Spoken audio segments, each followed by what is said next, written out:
Good morning, it's Jane with Scraptastic Yarns, and boy do I have a lot of nothing to show you.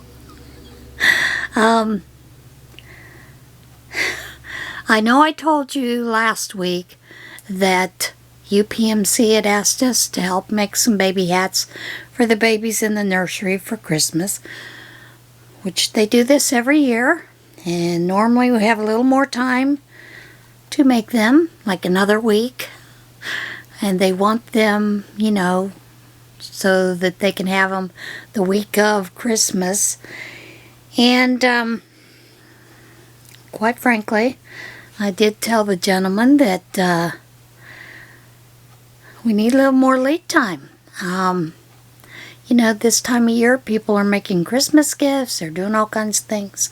Their team needs to make this decision, so we have that information in the first week of November so we can start planning and get these things, you know, get the, well, the yarn's not a problem because I got a ton of yarn here at the house, but still, it's the point. But they determined that what they wanted to do this time is system-wide have one pattern. And I'm perfectly fine with that. But they have to remember the Pittsburgh hospitals, there are a lot of crochet knitting groups there. But smaller towns do not have that availability. So we have less people to pull from to make those hats. And he did tell me that our group is the only one that makes hats for the nursery at the hospital, that the birth center or birthplace, that many times they get, you know, sporadic, one or two people might drop off a couple of hats, that kind of thing. But we consistently drop off large bags full of hats for them. And that's because that's an ongoing project. So this year they decided that they wanted to do what is called a candy, I think it's candy swirl stripe hat. And it's an adorable hat. Here is a hat in its finished form. And they chose a designer who lives in Pittsburgh, Kate Crochets. It's C-A-I-T-S Crochet. On Etsy, she sells this pattern, and I don't know whether she gave them this pattern or someone bought it and then asked her if it was okay to use it system-wide. I mean, I hope they followed with the legality. Boy, I hope they did. But this was the pattern they chose. I had a couple of issues with the pattern. And Kate, I don't know if you watch this or don't, and if it gets back to her, you know, I don't like to talk ill about people. However, this is not a normal baby hat. Newborns' head circumferences are normally 13 to 14 inches around. For a normal birth baby, sometimes they're smaller. This pattern will not fit that. It might fit a 14, but it's 6 inches long. And normally for newborns you have a hat that is, you know, 4.5 to 5 inches. It doesn't have very much give. She uses a lot of slip stitches like around the base, which tightens up that, so you can't do that. But I did two that way, and then I thought, no, you need a little more stretch.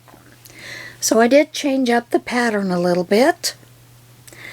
What I did is every row I did in the back loop only, so it gave it this nice ability to stretch. Didn't use any slip stitches. Used single crochets to join it. And then also on the edging here I did a front post, back post around it. And this is 5 1/8 inches. So it fits the realm of a newborn a little bit better, I think. That's the old nurse, NICU nurse, nursery nurse in me. Nothing worse than having a newborn with a big floppy hat that doesn't fit for photo ops. Don't like it. So, I have a total of 6 hats done. And since I've done those changes, I really like it. I think it's a little more conducive for a newborn to put on their little precious heads. I guess the other one would work if the babies were still cone heads from, you know, being a forceps delivery. But just have that thing. Now, the other thing is I am putting a call out here. I am working on an email to send to yarn shops that are in the Harrisburg, Pennsylvania area. The hospital there, they have, UPMC has 6 hospitals in that area, and several of them have birth centers, and they would like some crochet knitting group in there to maybe take up the mantle of making baby hats for those babies. They do have some other needs that they would like to be covered. I'm sure that they have a cancer center down there that could use chemo caps, those kind of thing. You can mail them to them, and I'll provide a link down there for you if you want to look at that. But basically my call is for any crochet or knitting group, or if anyone knows of any in the Harrisburg, Pennsylvania area, to please send me that email. Send me an email telling me about it so that we can get in touch with them. I told Tyler, he is the marketing person for UPMC, and I told him that I would help him any way I could to find a group. So that's what I'm doing. Like I said, the other thing is I'm writing up an email to send to yarn shops in that area so that if they have a yarn group, knitting group, maybe they can pass it on to them, or let me know. So that's where I'm at. That's it, folks. That's all I've done. Well, besides the bags that went up in the shop, which I didn't realize one of those bags I had listed for $2,700. And apparently none of you saw fit to purchase that bag because you didn't want to give me an extra early Christmas gift, but I understand. I corrected it. Can't believe I did that. Yeah, I can. It's easy to do. So anyway, that has been corrected. And I do have a couple more bags that I'm working on that are tote bags that I'm working on. And I'm hoping to get those up next week sometime. Of course, they probably won't get to you in time for Christmas. But you never know, they might. But you could have them for next year, right? Year after. Because my bags are going to last. They're good quality. Alright, enough of the infomercial. And some of you had a little giggle about my infomercial. And I do apologize to Furls, that the group of ladies that do the Furls Crochet and Chat or whatever it is. But it just struck me as odd that day. I went because I thought they were going to talk about crochet. And I got there, and there was a little bit smattering, but a lot of it was talking about their furls hooks and the stand that they had, or the case, or the new Lucid fork that's coming out, or, we have this new scented furls. And I thought, this is nothing more than an infomercial. And I thought, what I found funny is there were people asking questions, in the chat when I was in there, but they weren't getting answered, and then they would ask people a question, but they never bothered to look at the chat to see what people were answering, so it's just bizarre to me. I mean, if you're going to call it an infomercial, just call it an infomercial. Don't call it a crochet chat. Come on. That's it. That's my beef. Hang on, gotta see what my partner in crime got to say.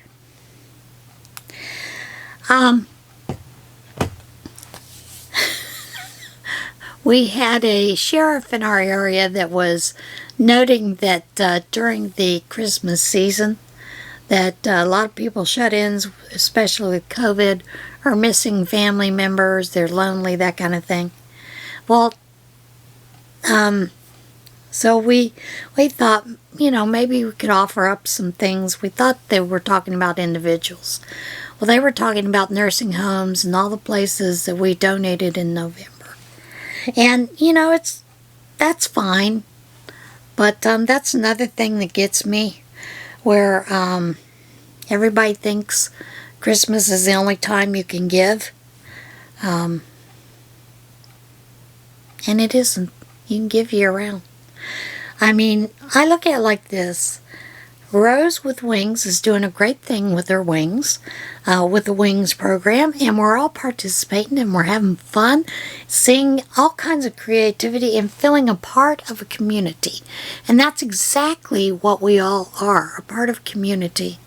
So I think we should learn to be a little more giving, and I know you guys are. But, the general public in general is what I'm talking about. And I just, find it that it's rather interesting that you have to be reminded at Christmas to give to those who are in need of some things that we take for granted every day. Now, I do want to tell you that Terry of Nana's Crochet Ideas, Terry, for a minute, name went blank. She is collecting hats and scarves, I believe, for the homeless in her area in California. So I will leave the link down below for that video, so those of you that would like to help Terry with that project, that you can send some hats and scarves her way, because they're needed. I mean, that's what we do, right? We make, and we give to those that are in need. Okay, that's it. Let's get into it. What in Tarnation? The last story is a doozy.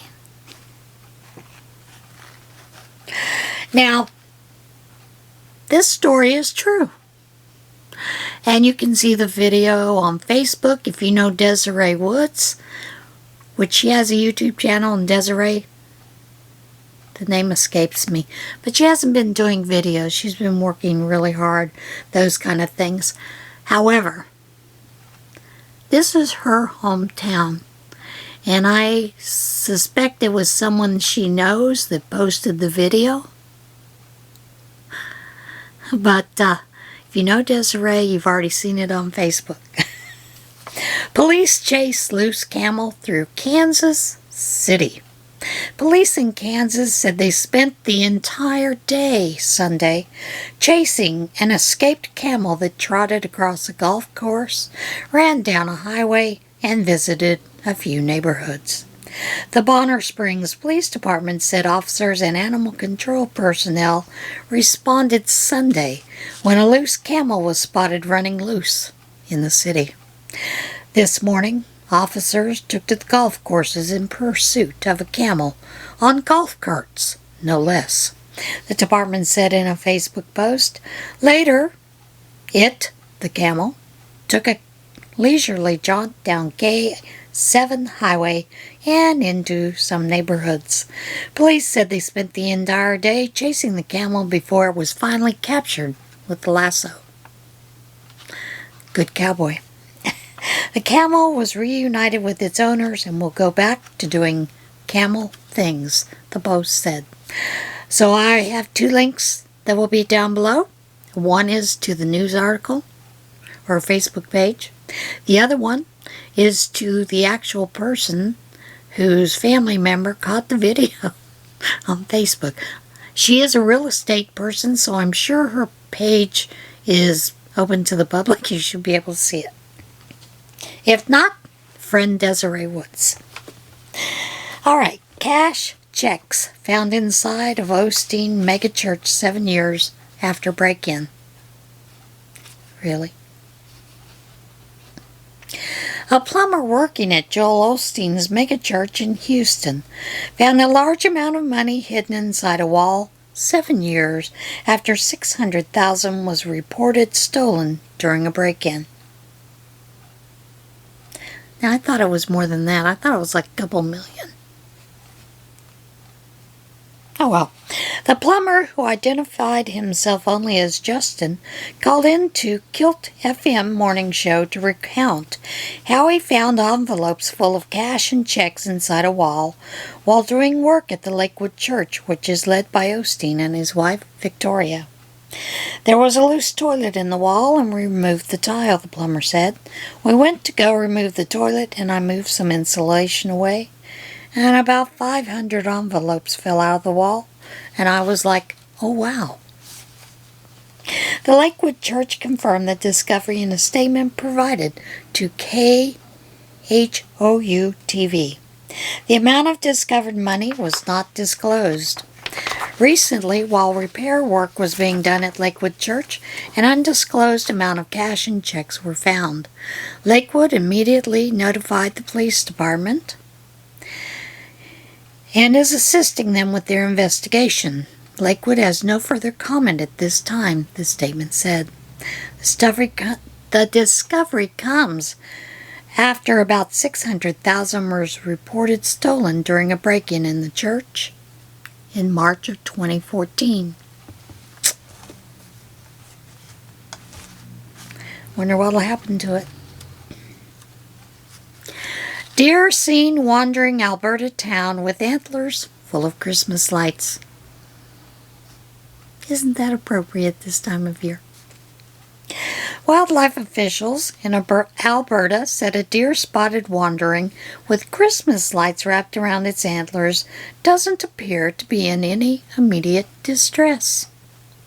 Residents of Okotoks said the deer has been wandering around the town with a strand of lights wrapped around its antlers since at least November the 3rd. Alberta Fish and Wildlife said officers investigated the reports and determined the deer was still able to forage and find food and water, so they decided not to take any action. In order to safely remove the wire, officers would have to physically restrain the deer or tranquilize it, which could cause unnecessary physical and mental stress. Officers will continue to monitor the situation and take any additional steps, if needed, for public safety or the deer's well-being. Officers warned residents not to attempt to help the deer themselves, as the animal could become defensive and cause harm to itself or its would-be rescuers. So there you have it. Louisiana store pleads for return of missing giant gummy bear statue. A Louisiana store is pleading for the return of an oversized gummy bear statue that vanished from in front of the business.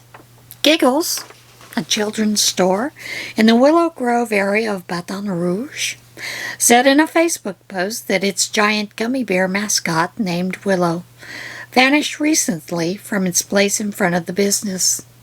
We had lots of kids come in on Saturday and say how much they missed the bear. And with holiday season, it's just a fun icon for us, you know. Owner Whitney Coleman told WBRZ TV, he hangs out outside, comes inside for bad weather, and he's heavy, so it's just sad, very sad for us.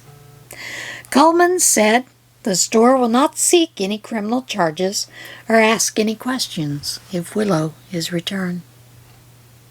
Return Willow.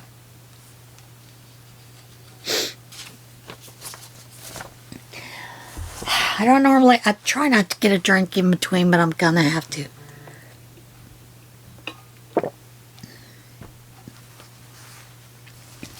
Snowstorm leads to impromptu sleepover for 31 people in Denmark Ikea. Customers said employees at an Ikea store in Denmark spent the night on furniture store's display beds after they became stranded by a snowstorm. Peter Elmos, manager at the Ikea store in Aalborg, I hope that's how you pronounce it, in the North Jutland region, said 31 people slept at the store Wednesday night when a snowstorm blocked the nearby roads and brought public transport to a standstill. Elmos said the impromptu sleepover included watching Christmas specials and soccer games on TV.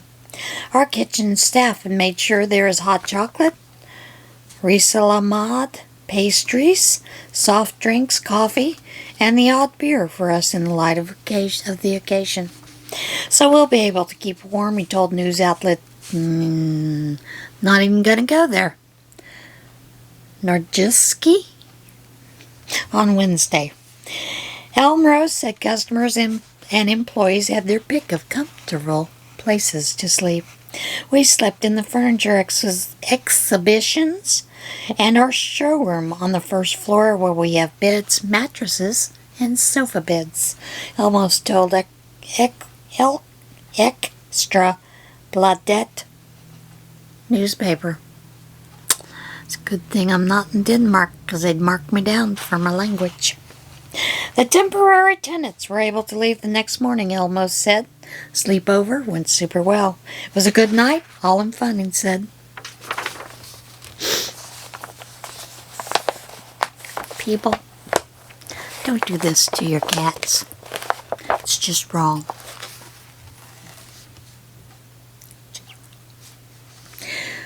Woman reportedly caught breastfeeding a cat on a plane.